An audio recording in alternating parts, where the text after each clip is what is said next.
Kubur kalau sudah menghimpit, dihimpit habis sampai bertulang-tulangnya berserakan, balik lagi dihimpit lagi. Siapa yang kuat kayak begitu, Pak? Sampai yaumul kiamah.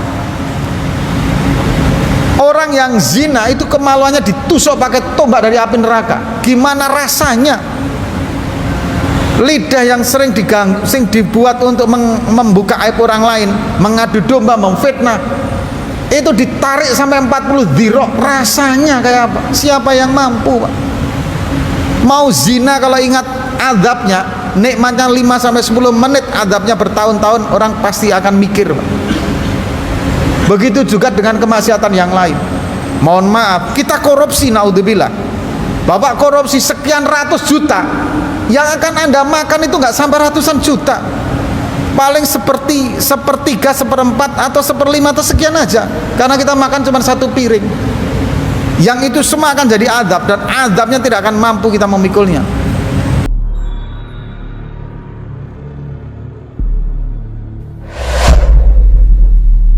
Assalamualaikum warahmatullahi wabarakatuh. A'udzu billahi minasyaitonir rajim. Bismillahirrahmanirrahim. Alhamdulillahi rabbil alamin. Nahmaduhu wa nasta'inuhu wa nastaghfiruh. Wa na'udzu billahi min syururi anfusina wa min sayyiati a'malina.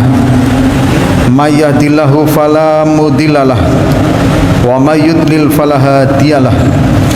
Asyhadu an la ilaha illallah wahdahu la syarikalah wa asyhadu anna sayyidana Muhammadan abduhu wa rasuluh. Allahumma sholli wa sallim ala sayyidina Muhammad wa ala alihi wa ashabihi wa man tabi'ahu bi ihsanihi ila yaumil qiyamah, amma ba'd. Yang kami muliakan para alim ulama, wabil khusus para kiai, para ustadz, para imam, dan juga guru-guru kita semua.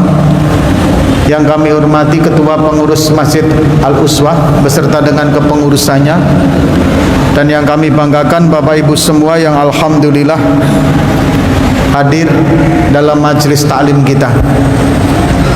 Bapak Ibu yang dirahmati oleh Allah, marilah kita bersyukur kepada Allah atas segala nikmat, rahmat, hidayah yang Allah berikan kepada kita. Atas nikmat-nikmat tersebut, mari kita memuji kepada Allah dengan mengucapkan Alhamdulillahirabbil alamin. Salam dan salawat mari kita haturkan kepada junjungan kita Nabi Agung Muhammad sallallahu alaihi wasallam. Allahumma sholli ala sayyidina Muhammad wa ala ali sayyidina Muhammad. Hadirin yang dirahmati oleh Allah Subhanahu wa taala, kalau kita mendengar dan mencermati tadi pengumuman dari Bapak Ketua, ini merupakan sesuatu yang luar biasa, dan ini semoga nanti menjadi inspirasi ke masjid-masjid yang lain. Amin. Sehingga apa yang dilakukan oleh kebijakan pengurus Al-Uswah ini akan menjadi amal jariyah, amal yang mengalir pahalanya untuk para yang berkorban dan untuk semuanya. Kenapa saya sampaikan begini hadirin? Karena tidak mudah Bapak, saya merasakan sendiri ini Pak, tidak mudah untuk meyakinkan kepada pengurus masjid agar mau berbagi hewan kurbannya ke daerah-daerah yang memang di situ belum ada yang berkorban.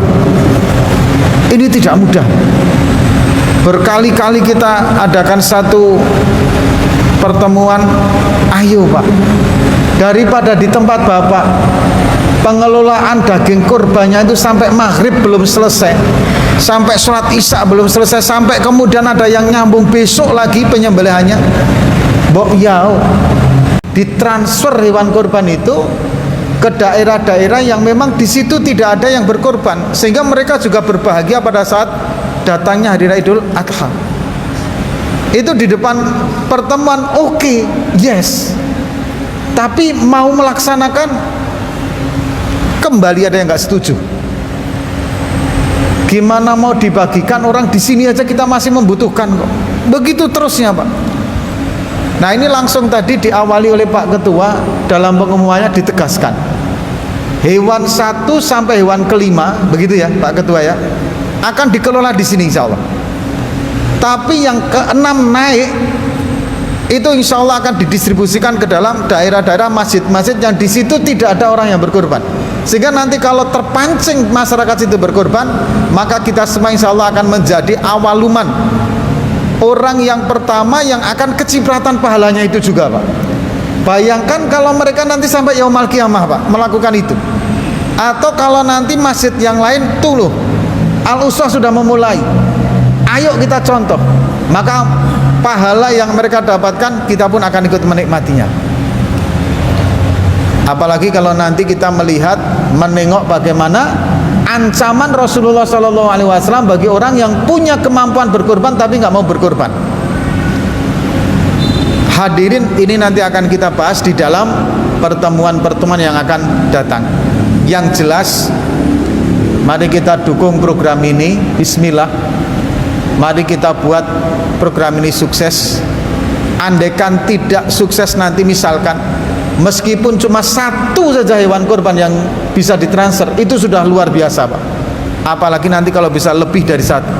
Karena tadi sudah jelas, 1 sampai 5 kita kelola di sini, 5 naik 6, 7, 8 sekian, insya Allah akan kita salurkan ke masjid-masjid, ke musola-musola yang membutuhkan. Ini semoga karena live-nya di sini begitu ya Pak Ketua ya, 5 naik kan, 6, 7, 8 naik kan. Ini semoga nanti karena ini live, dan kemarin ada yang ikut mengaji kita ini Pak dari Johor dan lain sebagainya, alhamdulillah hadir dalam kajian kita. Semoga nanti menjadi inspirasi bagi masjid yang lain. Amin amin ya robbal alamin. Bapak Ibu yang dirahmati oleh Allah, kita akan membahas dalam pertemuan kita ini Pak, sekarang ini kan sudah berada di akhir dari bulan Syawal kan gitu Pak ya. Jadi sebelum saya lanjutkan, saya akan menyampaikan progres yang akan kita bahas di 1 tahun yang akan datang ini Pak, sehingga nanti Bapak Ibu bisa memperkirakan kira-kira apa yang akan saya dapatkan ketika nanti saya ngaji pada hari Ahad malam Senin ini, sehingga nanti tidak lari dari apa yang kita progreskan. Dari 1 tahun itu hadirin akan kita buat per 3 bulan, artinya per triwulan. Nanti per triwulan itu bab-babnya apa saja, itu nanti akan kita bahas di awal dari per triwulan tadi. Nah, triwulan yang pertama pasca dari bulan suci Ramadan, yaitu bulan Syawal, Dzulqa'dah sampai Dzulhijjah. Artinya nanti sampai hari raya Idul Adha. Yang akan kita bahas adalah yang pertama Bapak Ibu, kita akan menyelesaikan kitab Minhajul Abidin. Itu target kita. Ada 1 bab dan 2 bab, mohon maaf, ada 2 bab lagi yang belum kita selesaikan. Salah satunya adalah bab tentang perkara yang merusak ibadah kita. Nah ini nanti kita bahas. Kalau kemarin kan kita membahas bagaimana awal agar ibadah taubat. Setelah kita tahu, ngerti ilmunya, maka masuk dalam dunia pertaubatan kita. Kemudian tahapan rintangan, tahapan gangguan, tahapan hambatan. Nah yang ke-6 ini kita akan membahas tentang tahapan yang merusak ibadah kita. Bahas kaitannya dengan fikih. Insya Allah akan kami bahas bab tentang wasiat. Kemarin fikih ubudiyah sudah Pak, baik itu mulai sholat, wudhu, tayamum, sholat qobliyah ba'diyah, sholat jamak kosong, atau kalau hadir lupa yang dibahas. Nah ini sudah wajar Pak. Ada lagi kemungkinan yang 3, sebenarnya datang mendengar tapi tidur, nah jadi lupa juga ya kan gitu kan. Nah ini hadirin yang dirahmati Allah yang pernah kita bahas tentang fikih. Sekarang agar kita ini, persepsi kita terhadap syariah Islam tidak melulu hanya berkaitan dengan ubudiyah, sehingga kita tidak terkotakkan pikiran kita bahwa agama itu hanya berkaitan dengan wudhu dan mandi, maka akan kita bahas yang berkaitan dengan muamalah. Karena zakat kita juga sudah membahas, kemudian haji juga sudah Pak, kemudian umroh apalagi, puasa juga sudah. Maka kita akan membahas hal yang berkaitan dengan muamalah. Yang pertama adalah wasiat. Kenapa wasiat ini saya sampaikan dan kita akan bahas? Karena nanti hadirin, jadi begini Pak, harta orang yang sudah meninggal dunia, si A meninggal dunia, dia meninggalkan hartanya. Islam itu mengajarkan bahwa harta itu Pak, hadirin yang dirahmati Allah, jangan sampai mubadir, jangan sampai tidak bermanfaat. Maka harus ada tuannya, harus ada yang menguasainya, harus ada pemiliknya. Nah, perpindahan dari satu pemilik ke pemilik lain itu ada prosesnya. Ada proses dari perpindahan orang yang hidup kepada orang yang hidup, ada perpindahan dari orang yang mati kepada orang yang hidup. Gitu loh Pak. Nah kalau orang yang hidup kepada orang yang mati ada juga pembahasannya nanti, sah atau tidak nanti ada. Nah jalan perpindahan hak kepemilikan ini hadirin, itu ada jenis akad-akadnya.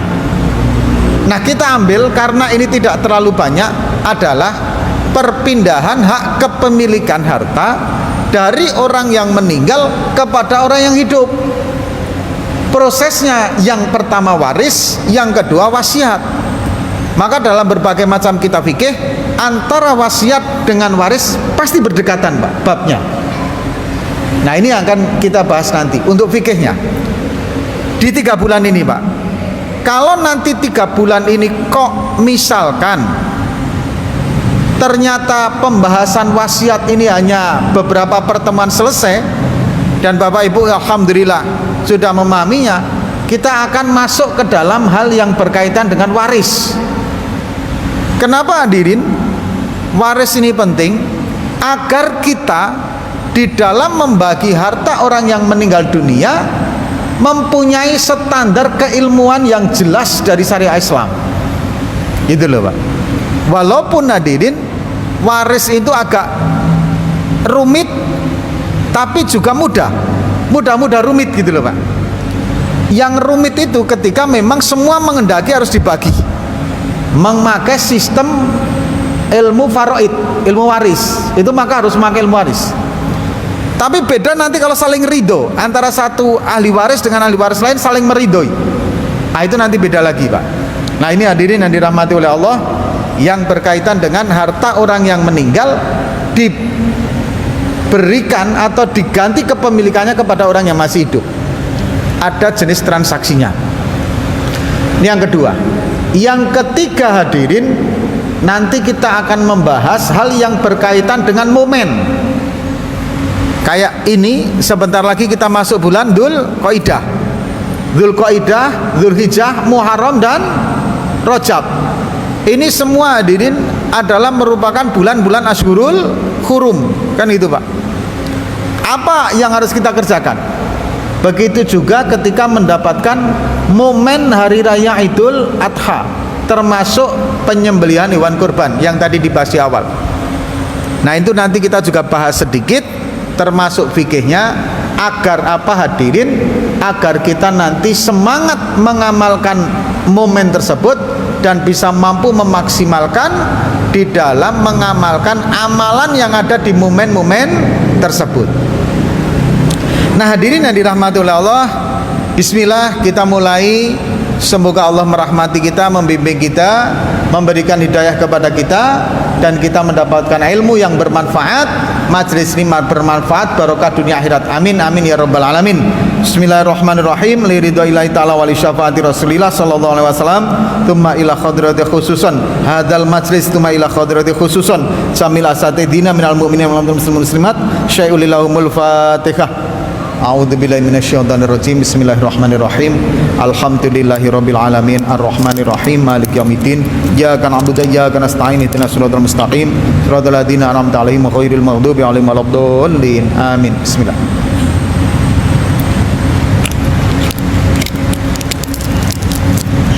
Baik Bapak Ibu, kita akan memulai dalam pembahasan kitab Minhajul Abidin. Di pertemuan Ramadan kita kemarin yang terakhir adalah bahwa untuk membangun sebuah tujuan hidup kita agar hidup kita ini terarah, itu mutlak kita harus ngerti dan paham apa tujuan hidup kita, Pak. Kalau kita masih kabur apa yang akan kita tuju dalam hidup ini, maka ya mohon maaf, dalam perjalanan hidup kita tidak akan mampu memaksimalkan umur yang ada dalam ketaatan kepada Allah, Pak. Jika titik tuju ini kita tidak ada, maka yang pertama kita harus membuat satu titik tuju betul. Ini loh titik tujuan hidup saya. Nah hadirin, titik tujuan hidup kita ini adalah kepada Allah Subhanahu wa Ta'ala dalam pengabdian hidup kita, Pak. Titik tujuh kita, titik tujuan kita mutlak di situ. Dalam hidup ini apapun yang terjadi, apapun yang akan saya jalani, apapun yang menimpa saya harus mendapatkan ridho Allah, saya harus menjadi orang yang dicintai oleh Allah dan Rasulnya. Ini titik tujuannya, Pak. Kalau ini sudah, maka insya Allah turunannya mudah. Nah, membangun karakter, sikap, mentalitas agar kita senantiasa punya pemikiran seperti itu, berdirilah di dalam satu sikap antara roja dan khauf, agar kita tidak pernah putus asa dengan ibadah kita, sehingga kita tidak pernah minder dengan ibadah kita, tapi kita tidak menggampangkan dosa yang kita kerjakan. Kasih sayang kepada hambanya, Pak. Seberapapun dosa yang pernah kita kerjakan, asal mau kita masuk dalam nilai tobat, Allah menyambutnya dengan penuh kebahagiaan, Pak. Contoh bukti real, ini yang mau naik haji nanti, Pak. Realnya begini, Pak. Ini yang mau naik haji. Coba jenengan nanti perhatikan, Pak, ketika haji. Orang yang naik haji itu tidak semuanya yang datang ke sana itu orang suci semua, Pak. Enggak. Ada perampok, ada begal, ada pelacur, ada peminum khamr, ada kiai, ada ustadz, ada ulama, ada waliullah, campur baur seluruh orang-orang yang datang ke tanah suci nanti, Pak. Semuanya, Pak, dengan latar belakang masing-masing. Koruptor juga ada, penipu rakyat juga ada, rakyat menipu rakyat juga ada, orang miskin yang kemudian kufur lantas dari kaya juga ada, orang kaya yang kufur juga ada, Pak. Yang mu'alaf juga ada. Tapi orang suci bersih ulama juga ada, Pak. Begitu masuk ke Mekah semua, niatnya satu untuk menunaikan ibadah haji, yang kedua betul-betul mau bertobat kepada Allah Subhanahu wa Ta'ala. Hadirin, semua yang hadir di sana dimuliakan semuanya oleh Allah Subhanahu wa Ta'ala, Pak. Diservis, dilayani dengan habis dengan kebaikan oleh Allah Subhanahu wa Ta'ala lewat hamba-hambanya, Pak. Kalau ada yang kemudian kemarin makanan agak basi sedikit, itu hanya sedikit dari sekian banyak kejadian yang ada di sana, Pak. Catering terlambat itu hanya masalah sedikit yang apabila masalah itu di kita, Pak, nggak nampak, Pak. Di rumah hadirin kadang kita makan sayur basi itu udah biasa, Pak. Kadang kita pulang dari kantor, istri kita belum masak, itu sudah biasa. Terlambat kayak itu udah biasa. Tapi nggak nampak. Tapi di tanah suci terlambat segini viral. Saking Allah Subhanahu wa Ta'ala menservis habis untuk tamu-tamunya. padahal latar belakangnya belum tentu orang suci semua. Begitu masuk ke sana Allah muliakan semua, Pak. Makanan nggak kurang, ibadah dipermudah, badan sehat. Kalau nggak percaya tanya yang udah pada haji, Pak. Rata-rata begitu. Sakit batuk biasa, kecil itu. Tapi nikmat yang Allah berikan ke sana luar biasa bagi tamu-tamunya Allah Subhanahu wa taala. Nah, hadirin, rojak itu satu sikap begitu. Yakin seberapapun dosa yang kita kerjakan, kalau kita mau masuk ke gerbong taubat, Allah Subhanahu wa taala menyambut dengan sambutan yang luar biasa. Ini rojak. Maka kita dalam bertobat ini semangat, dalam ibadah semangat, karena rahmat Allah luar biasa. Nah, hadirin, agar kita tidak kebablasan, tidak gampangkan ibadah, karena ibadah apapun itu, Pak, yakin aja diterima oleh Allah, Pak, asal niatnya karena Allah Subhanahu wa taala. Meskipun kadang kita fikihnya agak salah-salah sedikit lah, sudahlah, yakin aja diterima oleh Allah. Ketika ibadah kita agak rusak dari segi fikihnya, karena mungkin kita belum tahu. Yang kedua, hadirin, agar kita tidak gampangin ibadah, maka perlu ada satu sikap khauf. Ingat bagaimana pedih beratnya azab yang Allah ancamkan bagi orang-orang yang durhaka kepadanya. Siapa sih, Pak, yang sanggup memakai baju tembaga yang telah disepuh baru dibakar dari pembakaran api neraka, Pak? Nggak ada sanggup.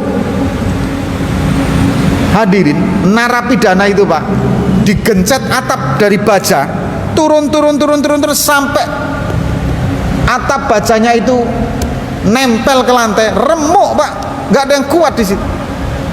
Dan begitu mati selesai. Kubur kalau sudah menghimpit, dihimpit habis sampai bertulang-tulangnya berserakan, balik lagi dihimpit lagi. Siapa yang kuat kayak begitu, Pak? Sampai yaumul kiamah.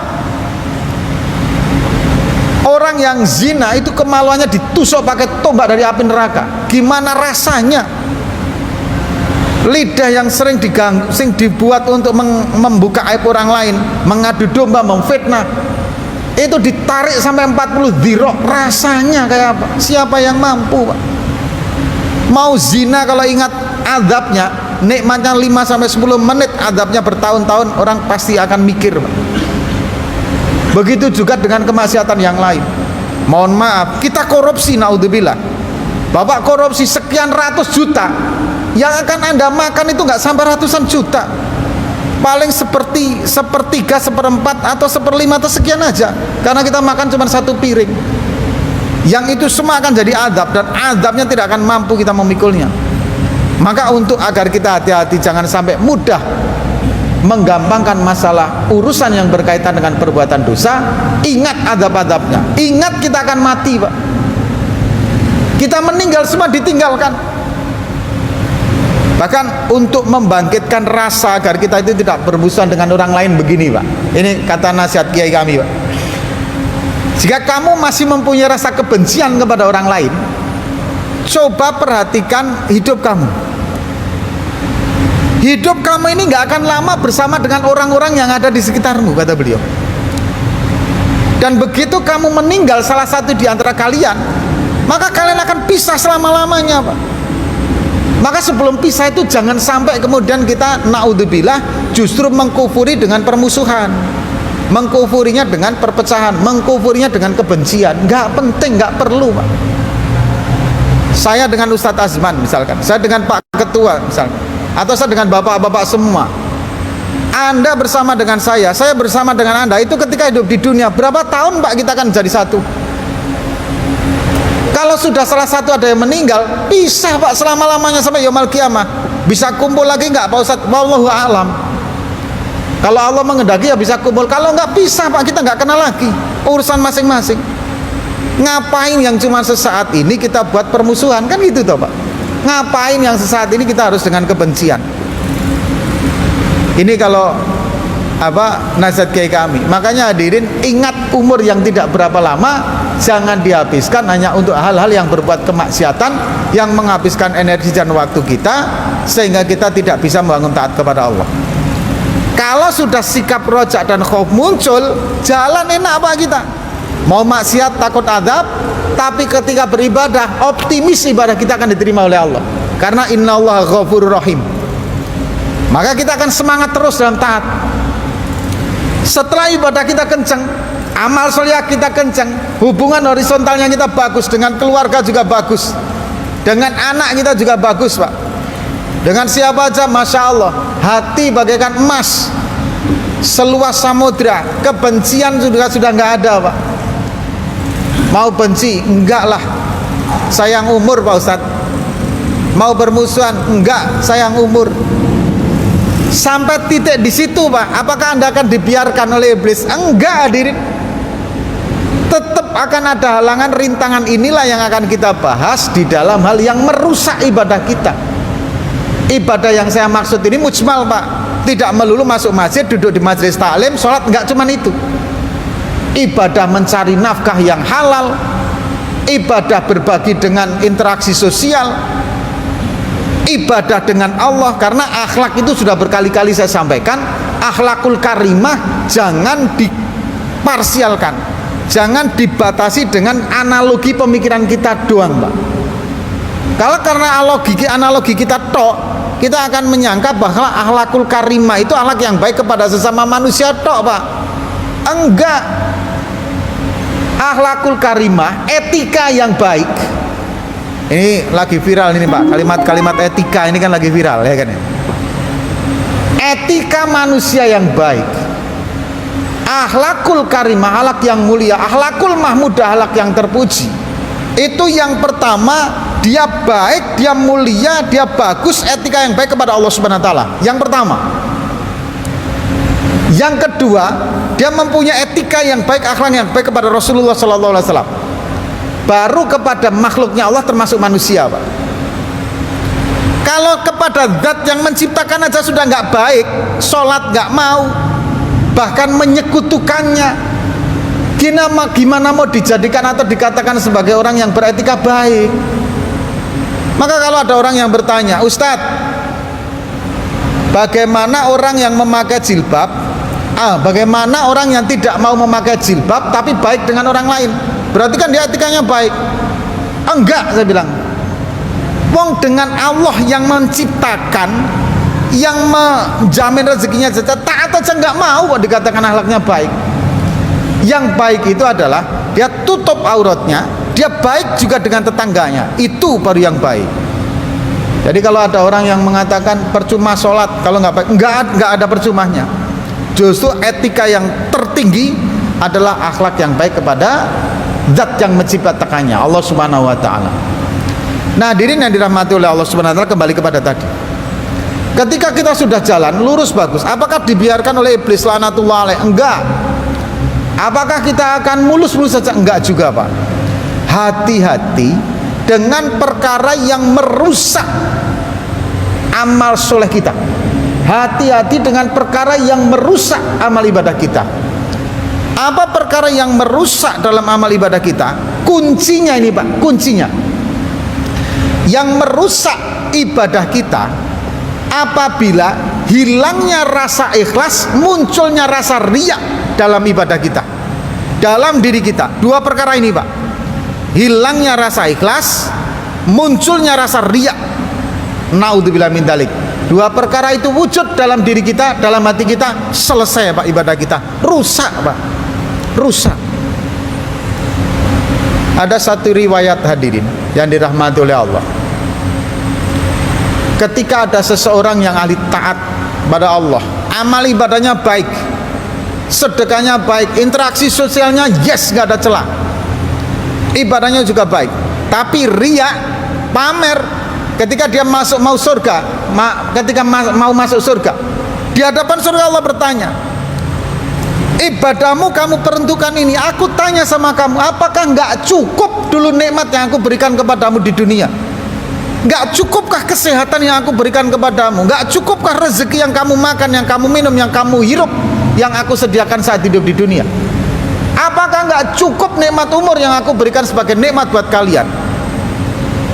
Kok begitu kalian ibadah, ibadahnya diperuntukkan bukan untukku? Sampai ditegur seperti itu Pak orang yang riya. Nangis kita di hadapan Allah Pak. Ini ibadah yang tercampur riya itu. Sekali lagi, ibadahnya tidak melulu masalah yang vertikal, termasuk yang horizontal. Nah, hadirin yang dirahmati Allah, ada lagi Pak. Ketika satu golongan lagi mau masuk ke surga, pada saat ibadahnya dulu riya, maka Allah akan mengatakan begini, sekarang mintalah pahala kepada orang yang ingin kamu tuju, mintalah kepada mereka yang kamu tuju dalam ibadah kamu, balasan dari mereka. Karena apa? Karena kamu dulu melakukan amal ini karena ingin sesuatu yang kamu inginkan dari sama manusia. Sekarang minta kepada sana, bukan kepadaku. Kalau digitukan kita mau apa Pak? Itu membangun agar kita jangan sampai riya dalam ibadah. Artinya hadirin, rusaknya ibadah itu ketika kita tidak ada rasa ikhlas, kemudian ketika kita riya, maka rusak ibadah kita. Sekarang lawannya apa? Yang pertama hadirin adalah bahwa dalam saat kita membangun nilai-nilai amal kebaikan, nilai-nilai ibadah, nilai-nilai taat kepada Allah, wajib hukumnya adalah ikhlas. Ini kuncinya di sini Pak. Ikhlas. Sudah murni, hanya semata-mata ini karena Allah, ini demi Allah. Bapak datang ke sini bukan demi siapa-siapa, ini demi Allah, untuk Allah, karena Allah, agar aku nanti dalam taat ini betul-betul fokus kepada Allah Subhanahu wa taala. Adapun masalah berkaitan dengan pahala, kemudian dengan adab yang rojak dan khauf tadi di depan, sebagai motivasinya Pak, sebagai tangga memotivasi agar kita terus fokus ke situ. Kemudian bagaimana agar kita ini tidak riya? Ini nanti pembahasan yang agak panjang di pertemuan berikutnya. Tapi begini Pak, sebagai tambahan kecil, riya ini hadirin, kalau kita mau menelaah jauh ke dalam, sesungguhnya Rasulullah SAW telah mengingatkan kepada kita, hati-hati, waspadalah terhadap syirik khafi. Syirik itu menyekutukan, khafi itu samar, menyekutukan Allah tapi samar. Ketika ditanya, apa itu ya Rasul syirik khafi? Syirik khafi itu adalah riya, pamer, memperuntukkan. Kenapa dikatakan syirik? Karena telah memperuntukkan amal ibadah itu selain kepada Allah. Yang lebih dahsyat lagi, padahal ibadah itu yang menyusun, yang meminta, yang menyuruh Allah Subhanahu wa taala. Kayak apa Pak beratnya andaikan manusia Pak? Contoh begini Pak, contoh begini. Saya dikasih fasilitas oleh Pak Ketua, misalkan begini, Ustadz, ya siap. Apa Pak Ketua? Sampean 1 bulan saya kasih gaji sekian. Oke. Saya ingin Pak Ustadz sukses. Oke. Saya kasih modal Pak Ustadz. Ya. Tapi Pak Ustadz, semua ini Bapak bekerja, saya yang menyusun, saya yang merangkai semua, saya menyediakan semua fasilitas. Hanya saja nanti kalau ada pemeriksaan atau ada perlombaan, kasihkanlah atas namaku, kata Pak Ketua. Oke, deal, tanda tangan kami Pak, jalan. Suatu saat saya ini ingin mengharap perhatiannya Pak Ustadz Azman misalkan. Maka apa yang sudah direncanakan, apa yang sudah difasilitasi oleh Pak Ketua itu Pak, saya gunakan semuanya. Begitu ada penilaian, saya ditanya, Pak Ustadz ini atas nama siapa? Atas nama Pak Ustadz Azman, karena saya buat untuk Pak Ustadz Azman. Kayak apa hati hancurnya Pak Ketua, marahnya Pak Ketua kayak apa? Ini analogi secara manusiawi loh ya, bukan menyamakan antara beliau-beliau dengan Allah SWT. Tidak. Ini analogi aja. Sekarang coba Pak, Allah Subhanahu wa taala yang menciptakan kita, yang memfasilitasi kita semua, yang membuat tubuh kita ini seperti ini. Aneh coba Pak bayangkan, dari bayi sampai umur sekian tahun, sampai sekian tahun tubuh kita terus Pak bertambah Pak. Tapi umur tertentu Allah stop pertumbuhannya. Yang ngatur kayak gini ini Allah loh Pak. Gigi itu tumbuh kecil memanjang. umur panjang tertentu Allah stop tumbuhnya. Bayangkan kalau gigi tidak di stop, tumbuhnya panjangnya kayak kuku, Pak. Masya Allah. Bapak setiap Jumat ceklak cekluk matain gigi, Pak. Kan gitu. Allah stop, yang ngatur semuanya Allah. Allah memerintahkan untuk taat, disusunlah aturan-aturan syariahnya. Cara taat gini. Kita tinggal jalani saja, Pak. Jalani saja. Lah kok pas menjalaninya, taatnya ini kita peruntukkan kepada selain Allah. Kayak apa murkanya Allah Subhanahu wa taala? Riya itu seperti itu konsepnya, Pak. Maka dikatakan syirik khafi, syirik yang samar, karena memperuntukkan amal ibadah kita kepada selain daripada Allah Subhanahu wa taala. Ini riya. Nah, kita kembali kepada ikhlas. Sekarang bagaimana membangun agar kita ini bisa ikhlas, agar kita bisa ini ikhlas? Kuncinya hadirin disabar, kuncinya. Sebelum kita bahas ikhlas macam-macam, kita kuncinya disabar, Pak. Sabar itu hadirin, ini dalam kitab Nasoih Ibad, As-sabru alal musibah. Yang namanya sabar itu ada 4 macam. Yang pertama, sabar ketika menghadapi musibah. Yang kedua, sabar ketika menghadapi kesulitan. Yang ketiga, sabar ketika dalam taat. Yang keempat, sabar ketika menghadapi maksiat. Agar kita ikhlas itu disabar ini, Pak. Sabar dalam menghadapi musibah. Kadang hadirin, jadi begini, kalau musibah itu kadang, Pak, sesuatu di luar kemudian menghantam kita, kita nggak berbuat apa-apa, datang itu menghantam kita, itu namanya musibah. Nah, kalau kemudian ditelaah telisik, mungkin asbabnya ya dari kita juga gitu. Beda dengan kesulitan, Pak. Hadirin, salah satu nikmatnya negeri Tanjung Pinang ini, Pak, agar kita bersyukur nih, Pak. Salah satu nikmatnya negeri Tanjung Pinang, Kepulauan Riau ini, Pak. Kalau dilihat dari mapnya ini, Pak, kita ini tidak berada di lingkaran cincin gunung berapi. Artinya apa, Pak? Insya Allah kita ini daerah yang aman dari gempa, aman dari tsunami, Pak. Insya Allah. Karena kita ini berada di dalam daerah yang di luar dari jalur deretan cincin api.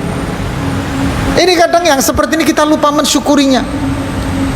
Padahal hadirin, di beberapa daerah yang berada dalam titik lingkaran itu, deretan garis itu, Pak, yang namanya gempa itu hadirin yang dirahmati oleh Allah Subhanahu wa taala, hampir setiap tahun itu akan ada berapa kali, Dak? Akan ada. Jawa itu, Pak, Sumatera, Jawa, sampai kepada Nusa Tenggara sana, Pak, Lombok dan lain sebagainya, naik kemudian ke daerah Sulawesi, itu kemudian naik sampai Jepang, itu jalur lingkaran gempa semua, Pak. Baru ngumpulin mau kayak gempa, bangun rumah kredit lagi rumahnya, baru dibangun, baru gempa. Bayangkan, Pak, mobil kredit belum lunas kena gempa, ketimpa, Pak. Adalah yang kena tsunami, berapa kali kita kena tsunami, Pak. Aceh kena tsunami, Palu kena tsunami, Krakatau kemarin, Lampung sama Bakaheni itu kena tsunami juga. Bayangkan yang seperti itu.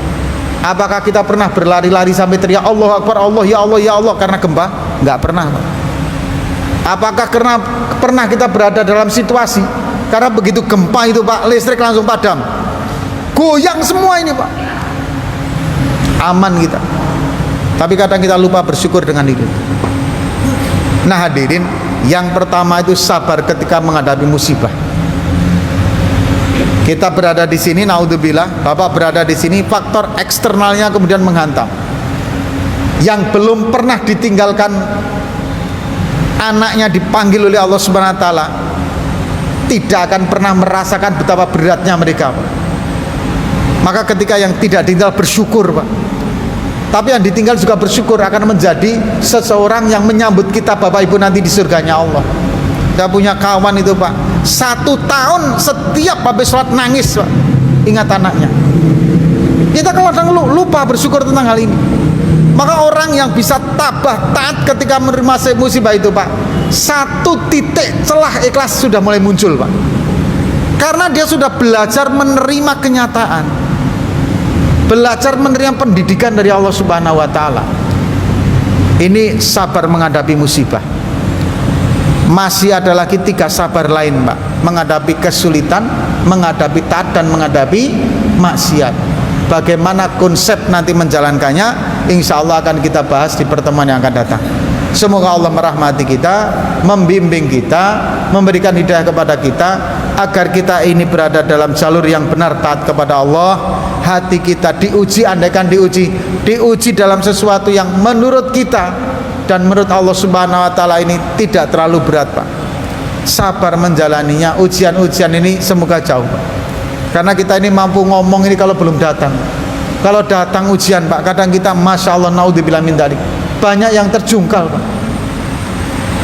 Hari ini ada seseorang yang diuji dalam kesulitan. Istri sakit, BPJS nunggak, rumah masih nyewa, token listrik habis, jualan nggak laku, Pak. Gimana coba posisi seperti itu, Pak? Kita nggak di situ. Ini harus kita syukuri. Maka ketika kita berada dalam zona nyaman, jangan lupa bersyukur. Bagaimana rasa bersyukur, Pak? Tunjukkan dalam taat yang benar kepada Allah Subhanahu wa taala. Amin ya rabbal alamin. Hadirin, ini dulu yang bisa kami sampaikan. Insya Allah pekan yang akan datang kita sambung kembali. Tetap dalam taat kepada Allah Subhanahu wa taala, tetap sehat. Saya doakan bahagia semuanya, dan semoga yang saat ini lagi diuji dengan musibah, yang diuji dengan kesulitan, yakinlah bahwa yang Allah inginkan jauh lebih baik untuk jenengan semua. Semoga Allah memuliakan Bapak Ibu semua yang lagi ditimpa musibah, yang diuji dengan kesulitan dunia akhirat. Amin amin ya rabbal alamin. Kita tutup dengan doa kifarah majlis. Subhanakallahumma wa bihamdika asyhadu an la ilaha illa anta astaghfiruka wa atubu ilaik. Assalamualaikum warahmatullahi wabarakatuh.